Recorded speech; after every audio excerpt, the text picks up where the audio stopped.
It's that time of the week. We are looking at your Dynasty football trades. That's right, baby. Now, if you want your trade to be considered, all you got to do is join our Discord with the link in the description. Anytime you send a screenshot and a little bit of context in the Dynasty Trades text channel of our Discord, you're automatically going to be considered for this video series every week. That's right. We got a lot of blockbuster trades to show you. Talk it up. We're looking at names today, including Justin Herbert, Justin Fields, Drake London, Deontay Johnson, Travis Etienne, Jameson Williams, Garrett Wilson, Calvin Ridley, Darnell Mooney, Kadarius Toney, Russell Wilson, and Taylor Heineke, the GOAT. So we got a lot of good trades to show you today. No need to waste any time. Let's get straight into the first one, which is from 3 Hall 26. Team 1 gets Justin Herbert, couple fifths, a fourth, and a second. Team 2 gets Justin Fields, Badaki and I's champion. That's right. Drake London, Come on, and a 2023 first-round pick. Hey, let's take a little victory lap right here. Like you and me, let's give each other a little round of applause for sticking it through with Justin. Okay? What an opportunity, huh? I mean, we're just glad to be here. We took the heat, and we're on the other side. The grass is greener on the other side. We're glad to be here. Okay, where do you stand on this trade? Where are you gonna lean? I feel like I'm gonna sound biased, but it's actually not being biased. It's just genuinely, I do believe Team 2 does win this trade. Justin Fields, Drake London, and 23 first. I love Justin Herbert, but I think that is like the 25 fifths and the 23 fifths and all that other nonsense doesn't mean anything to me. Maybe it was Justin Herbert in a 23 second, Justin Herbert and a 24 second. Maybe it feels a little bit more even at the moment, but I actually really do like the Justin Fields side. Personally, I know Drake London, a lot of things needs to happen. Kind of the same thought process with Kyle Pitts. Where is the quarterback now? Marcus Mariota keeps playing just good enough not to get benched, which is frustrating because it feels like he's not going to move forward. But the talent is there. We were both off Drake London coming into the season. But now I think we can both say, we love what's happening. We like what could happen. We like the talent. Exactly. And what the team can go for. And the 23 first, we all know how much we love this 23 class. So give me Team 2. I'll take Justin Fields, Drake London, 23 first. By the way, we're already seeing the tweets. People are saying the 2024 class is better than 2023. This happens every single year. It's already happening. It's like, guys, there is good talent in every class. Okay, so firstly, before I answer, Justin Herbert should not be discounted in Dynasty right now. Agreed. If you drafted him as your quarterback 3 in startups, you should not discount him. You should not move him away. He has proven a lot to us already in his young career. Only 24 years old. On the other side, I agree, though. We've been huge Justin Fields believers. I can remember many live streams where we've been roasted for drafting him. People saying, like, are you kidding me? You're drafting Justin Fields. Yeah. But we love Justin Fields. You can see the upside with both with what he can do on the ground in the rushing game and how he's growing as a passer. You can finally see the Bears kind of let him be him, which is awesome. Exactly. Drake London, we like the talent, like Badaki said, don't like the situation. But you bet on talent long term. A wide receiver who's only 21 years old. So I like this haul. You're right. The picks on the Justin Herbert side, a 5th-round pick is honestly a practice squad guy. Yeah. Most of the 4th-round picks are going to be practice squad guys in the NFL.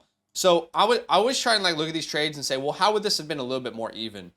I think it would have been a little bit more even if you take away the picks in general. Take away every single one of these picks, and it's Herbert for Fields and London. That feels a little bit more even to me. I'm probably still going the Justin side, but at the same time, that's kind of what I would feel would be a little bit more even here. So why don't you guys comment down below? Let us know what you think about this trade 1. Yeah. I'm gonna give Team 1 a B, Team 2 a B+. I don't think this is an egregious trade at all. If you believe in Justin Herbert, you believe in the ceiling, then I can see where you're coming from. But I'm still gonna take Team 2 here. Yeah, I'm right there with you. Same grade and everything. All right, the second trade comes from Savcon. Team 1 gets Deontay Johnson, Travis Etienne, Trey McBride, and a third. Team 2 gets Jameson Williams, the guy who's just resting, my favorite wide receiver in this class, just waiting to emerge, and a 23 first-round pick. Context is it's a 12-team Superflex full PPR, 3 wide receiver slots. He's 6-3. Where do you lean on this trade? I like Team 1. I'll be honest with you. I mean, Travis Etienne, Deontay Johnson, McBride. I think Deontay Johnson, Travis Etienne already pulls me over the edge personally, especially the way Travis Etienne is playing. Deontay Johnson does have a contract extension with the 2 years. I think he's going now into his second year with that contract extension, or maybe now he has 3 years. I forgot what it was, how many years he had left on his contract. But the fact that they moved on from Chase Claypool, the fact that now Deontay Johnson and George Pickens is there with, Pat the Dragon, it kind of feels like it's opening up things a little bit more opportunity, more clear vision of like, okay, this is where it's going to be. This is where it's going to go. Najee's not playing as well. And for me, Trey McBride, we like Trey McBride. The opportunity. We always say, Zach, give him another year. Maybe he retire. I think he has one more year in his contract. I think this is his last year of his contract, if I'm not mistaken. If not, it could be the next year. But we could see him shortly starting to come into the second half for these Arizona Cardinals. And don't get me wrong, Team 2 is great, right?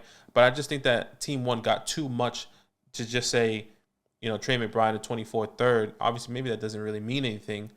Right, but Trey McBride was drafted in the third, right? Second, actually, yeah. Okay, well, I'm saying like in the actual NFL in a dynasty in a dynasty okay, mock. My bad. Yeah, in a dynasty mock, he was drafted. He was going in the third round, right? So you never know what that third could be in 2024. Not saying it's going to be this top talent guy, but getting Trey McBride in the third round right now kind of feels nice, right? And J-Mo hasn't played a snap on the field, but we all know how talented he is. In the 23 first, that can be anything. So I'm taking Team 1 just with the value that you can get there. But I'm not saying Team 2 didn't get anything. I still like J-Mo in 2023 first. Yeah, and we're talking from the perspective of a non-tight end premium league. If there's a tight end premium league, McBride probably goes early, mid-second, I would say, in those rookie drafts, just because I know some people comment. They're like, do you play tight end premium? So just to clarify. Yeah. I agree. I'm on Team 1. This is weird for me, though, because two players that I'm absolutely obsessed with, that I've loved with, that I've tagged my names to this offseason, Travis Etienne and Jameson Williams. Both on opposite sides, people that I love, people that I think can truly be elite in the NFL. But you're right, there's too much value on Team 1's side. We've already seen Travis Etienne prove to us that he can be a top 5 running back in the NFL, that he is one of these elite talents that we thought he could be. Deontay Johnson is what makes this hard for me, because I've been anti-Deontay Johnson all offseason. Didn't really like that Big Ben was leaving him. Obviously, Big Ben was not efficient, but he knew how to get Deontay the ball. I think if I wanted to try to make this even, again, like let's just look and let's say, how do we make this an even deal? Right. I think you take away McBride and you take away the third and Team 1 side. And then if you can guarantee me that in Team 2's trade, that 23 first is top 3, top 4, I think then I start to really consider this as more of an even deal here, because I can probably get a Jahmyr Gibbs, a Jackson Smith potentially, or pick your flavor, whatever talent you like at that position. So I think that's what would have made it a little bit more even. But Travis Etienne, my dynasty breakout of the year, you'd love to see it. I'm going to go with Team 1, and I'm going to give Team 1 an A+ here. I actually really, really like this deal getting Etienne. I'm going to give Team 2 an A. So it's not as if I'm destroying either side, but I think they could have gotten a little bit more value. Yeah, Team 1 I gave just an A, and Team 2 I gave a B+. Same thing with you. I like the value on Team 1, but could have got more value for Team 2. All right, this third trade, I don't know how to say the username. I'm going to try my best. Dejandik. Shout out to you. Thanks for submitting this trade. That's a good try. Team 1 gets Garrett Wilson. Team 2 gets Alec Pierce and Calvin Ridley. Context is I'm a rebuilding team with plenty of wide receiver depth, so I'm assuming he's getting the Team 1 side. Where do you lean on this trade? This one for me is Garrett Wilson, without a doubt, Team 1 side. I like Alec Pierce, Calvin Ridley. I think we did bring out that Calvin Ridley video where we spoke about our opinions. And I think if you can get a first-round talent like Garrett Wilson, who is clearly the number 1 option, especially with everything that's happening, even with the question marks of still Zach Wilson and what now is happening with Elijah Moore, he is the guy there, right? And I feel really confident moving forward knowing that he is going to be the guy. And even if Elijah Moore does come back and starting to get targets again, I think I'll still be okay with Garrett Wilson. He was my favorite wide receiver in the 2022 class. So give me Garrett Wilson every day. Yeah. I think Garrett Wilson is another good example of draft capital always wins out. Before the year, I was quite confused why Elijah Moore was being drafted over Garrett Wilson, even in redraft. Mm-hmm. I tried to understand why. Most people were just like, well, he's got the chemistry with Zach. I'm like, he doesn't really. Like, all of his good games have come without Zach. Right. I agree, though. I like this trade for the Garrett Wilson side. Even though I'm a big Calvin Ridley believer, I think if I can move Calvin Ridley and Pierce for Garrett Wilson, someone who could probably be in that top 15 to 12 dynasty wide receiver conversation, then I'd be willing to kind of make that move. Again, the quality over quantity. Again, I believe that Calvin Ridley can come back next year and be a top 24 wide receiver with this Jags team. I think he is a good buy. I said that when he was wide receiver 57 according to the community. He is now wide receiver 40. So the values are going to kind of change as we get closer to next year. Right. But I'm going to go Garrett Wilson here as well. Okay. I see this is a pretty even trade though. I'm going to go B+ for team 1 and a B for team 2. It's pretty even for me. Okay, for me, I do see the gap because I feel a little bit different about Calvin. So team 1, I gave an A+, and team 2, I gave a B-. All right, the fourth trade we're looking at here is from Vince Nicosia. Why do I feel like Vince is definitely Italian? Nicosia. He's got to be an Italian with that. The way you said it, I thought of like Russian, to be honest. Okay, like, to be honest, I'm not good at accents. Yeah. Do you want to try first? From Russia, you know? I have no. Well, try the Italian version. I have no idea how I would say it in Italian. Well, now that you said it, that's all I hear. Nicosia. I just feel like Vince is someone who really cares about family. You know, I'm thinking of Vince from Fast and Furious right now. Right. Family is the most important thing. Family. Anyway, he's got a trade. Team 1 gets Darnell Mooney in a first. Team 2 gets Terry Scary McLaurin and Kadarius Toney. Context says, in a huge rebuild, that'll make 4 firsts in 24 and 4 firsts in 23. Where do you lean in this deal? Yeah, I actually really like this move personally for him. I'm going with team 1. I've always been up and down with Terry. 27 years old. He got a contract extension, and kind of like what we always worried is like there's always a quarterback change with this team, right? And maybe that's going to change with the new ownership coming soon, with the new name coming soon, with new leadership and everyone potentially coming soon. Maybe Ron Rivera gets the boot. You know, there's just another quarterback change, and Terry's 27 years old. By the time he finally gets a consistent quarterback, it's going to be too late. And yes, Mooney hasn't been living up to expectation, but he is the wide receiver 2, right? So on this, at least the expectation, he's going to be the wide receiver 2 after they draft one of these top guys, hopefully in 2023. So for me, I'm going to take Darnell Mooney in 24 first. I love Kadarius Toney. I think he is going to continue to shine over there in Kansas City if he does stay healthy. But that's the whole problem is that can he stay healthy? That's always been the question, right? Can he stay healthy? And if he doesn't stay healthy, then you just got Darnell Mooney over Kadarius Toney essentially. And if he does stay healthy, then maybe he can be an explosive guy, hopefully, on the field. Yeah. But give me team 1 for this one. This is really I think this is the most difficult trade to determine a winner of this video series. Mm-hmm. And I think that's because Kadarius Toney is the biggest wild card right now in Dynasty football, in fantasy football. Right. Because only 23 years old, we have seen the talent. Like, how many players have we seen put up 30 points and go crazy and then get traded to an elite offense? It's almost never, like, this situation is so unique. So unique. We've seen the talent. It's been there. We've always believed in the talent of Kadarius Toney. Now you get one of the biggest quarterback upgrades ever.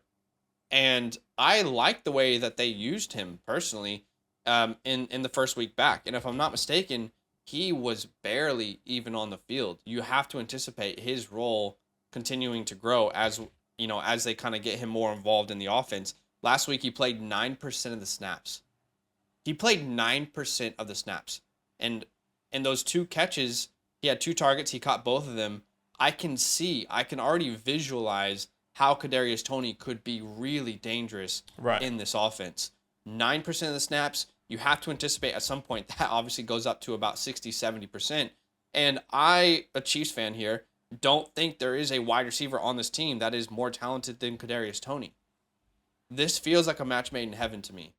And while I have my reservations because of his injury history, I also kind of want Toney on my team. I want to see what could potentially happen with him in this offense. Right.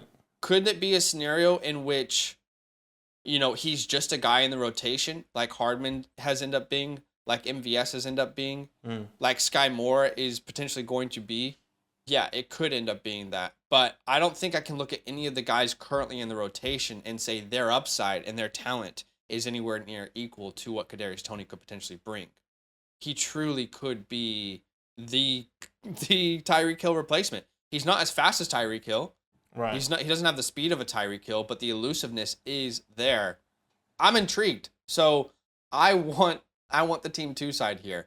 And I think Terry in a 24 first, if that's a late first, I think there's a pretty even value there. So, obviously depends on your team construction. Vince is saying that he's rebuilding, so I can understand why you would want to accumulate draft picks. More, exactly. So I don't think it's uneven by any means, but this doesn't seem like an overpay for Tony. Most people are asking you to overpay right now for Tony. So I'm kind of happy with this deal. I like this for team 2, and I think he's the biggest wild card in all of Dynasty right now is Kadarius Toney. And according to him, he was never injured. He said they reported that. I didn't need to rebuttal it because I didn't care. As far as the second hamstring. So yeah. So, I mean, he was able to play straight away, so it kind of makes sense. But I think they always knew they were going to part ways. I'm going to go team 2 here. It's very close. Like, truly, I would say this is a B flat for each team, but I'm still going to lean team 2 here. Yeah, I do think it's close as well.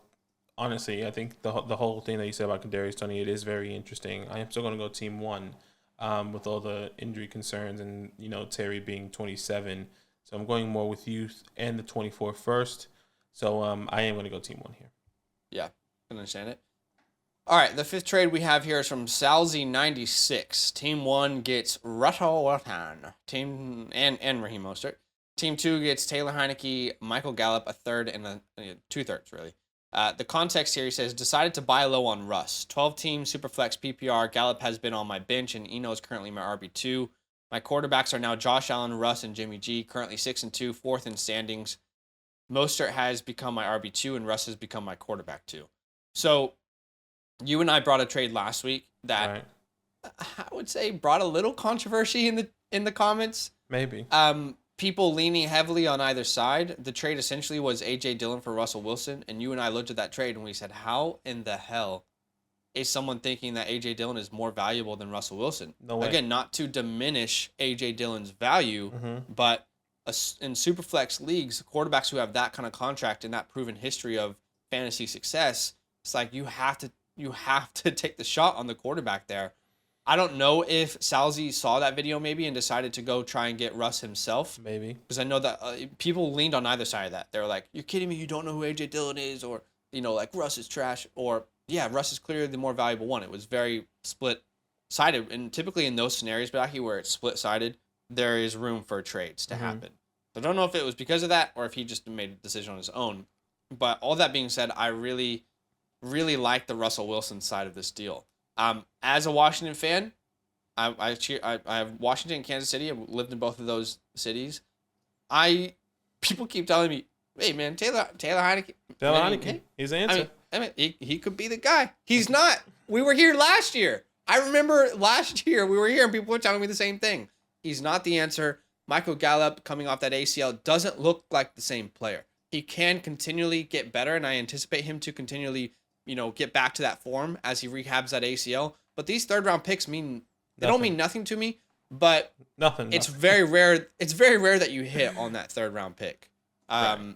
So yeah, I'm gonna take the team 1 side here and still trust in the quarterback who has a history of success. And I think there's still a chance for things to change in Denver if a coaching change happens here. So I'm going to take Russ. I like this buy low personally. Yeah, and I like this buy low personally as well. And I was so confused. And when I looked at this, I was like, why would team 2 approve of this? And yeah. I think this is, I pulled up the trade calculator, and I think it's clear that the trade calculator will value team 2 side more. And that's what that looks like to me. I was like, there's no way that you would take that, right? I know Zach was talking about the mid-third. So, I mean, for me, it's like, it's value there, but what does that compare to Russell Wilson? What is that compared to what he got in return? You're going to get 2 guys potentially on the practice squad, or guys that probably going to have to develop 2 to 3 years in, when you already have a guy like Russell Wilson who has a 5-year contract extension or 4-year contract extension. He is playing bad right now. Why would you do this? Michael Gallup just coming off an ACL. He's probably not going to be the guy because, Jerry likes to splash with wide receivers. That can happen this year or maybe in the offseason.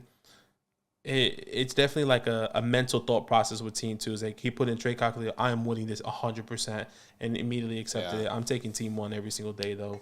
This is why trade calculators are so dangerous. You look at the 3rd round of last year. I'm just pulling up the rookie draft we did in our Bravo League. You look at that draft in the third round, I'll take you from the 3-1 to the 3-12 because there are some values here, but there are a lot of misses as well. Mm-hmm. Jelani Woods, verdict still out. John Mechie, who knows what he's going to be. Matt Corral, probably not going to be a starting quarterback ever. Jalen Tolbert, huge miss from a lot of us. Isaiah Spiller, someone we didn't like, definitely a miss. Tyquan Thornton, the jury's still out, excuse me. Velus Jones, probably okay to say that's a miss at this point. Tyrion Davis-Price, a miss. Bellinger, verdict still out. Justin Ross, probably a miss. Cade Otton, huge hit. Dobbs, huge hit for the third round. Third round. So again, it's very hit and miss, but typically I don't think we could point to anyone there and say they're a huge difference maker for your dynasty roster, I guess. But I agree. Anyway. All right. I'm gonna give Team 1 a B+. Team 2, I don't like this really at all. C+. Again, people can feel free to disagree in the comments. Do it respectfully, because the whole AJ Dillon, Russell Wilson one was a little bit hectic. But I'm gonna go Team 1 side here. Yeah, Team 1 I gave an A, and Team 2 I gave a C. Yeah, it's a massive difference. Yeah. All right, guys. Why don't you comment down below? Let us know your thoughts on these trades. You can say trade 1, trade 2. Those are my thoughts. Like the video, subscribe, and if you want your trades to be considered, join our Discord with the link in the description. You can submit your trades on the Dynasty Trades text channel. We'll see you guys next week. Enjoy your week. Be blessed. And yeah, see you soon. Yo, what's good? Thanks for watching. We got a lot more videos. A lot more. If you want more videos, watch it. You can also subscribe right now if you want to. You need to. And lastly, don't forget that you can sign up to support the show and get exclusive content by going to patreon.com/FantasyLandFam.